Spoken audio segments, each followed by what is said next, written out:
In this Thought for the Week, we're thinking about the fact that everybody's looking for love. Enjoy.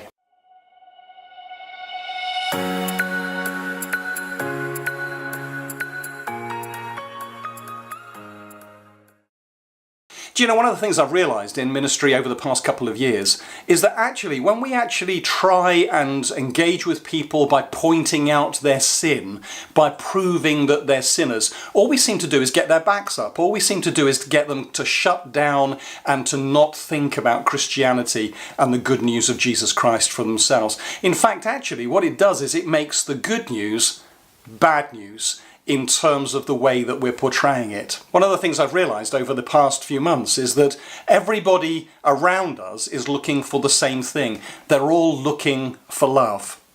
And I've coined a phrase which is this: we're all looking for the right kind of love in all the wrong kinds of places. You see, when people dismiss God and the potential of God and the possibility that God exists, they sort of reduce their frame of reference where love is concerned.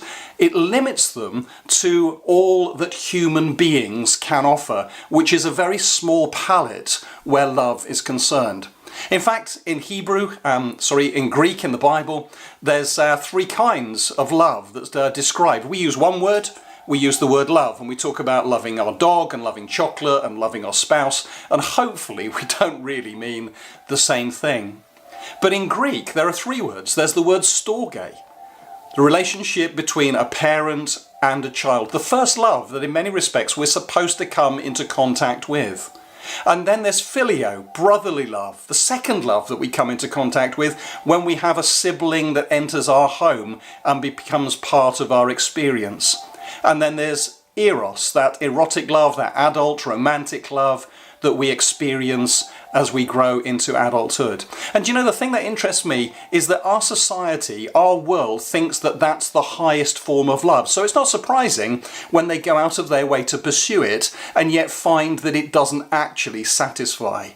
It's because they've omitted to recognise that there is a higher kind of love. There is agape love, the love of God for individuals, the love of God for those who are less than he is, the unconditional grace and love that God shows to each and every one of us. And you know, the thing that's interesting is that as we portray that love, as we begin to display that love to the people that we're seeking to reach, actually we put all the other loves into context. We put them all into a place where, because we are filled up with the agape love of God, eros makes sense, phileo makes sense, and storge makes sense. Transformation takes place, and we find we're looking for the right kind of love in the right kinds of places. Because the truth is that human beings let you down, that love will always disappoint, whereas the love of God, which is lavished upon us, as it says in 1 John 3 verse 1, is a love that is sustaining, a love that is perpetuated, a love that is eternal,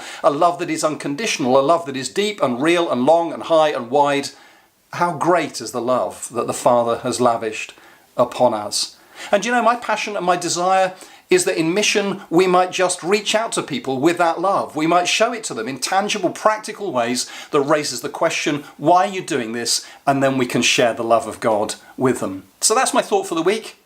Are you looking for love in all the wrong kinds of places, the right kind of love? Or have you found the right kind of love in the right kinds of places? And are you sharing it with others? Hope you enjoyed this thought for the week.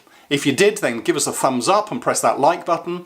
Be really interested in your comments and your thoughts, because actually this is about learning together, not about me spooning stuff in your ear. So tell us what you think. Do you agree? Do you disagree?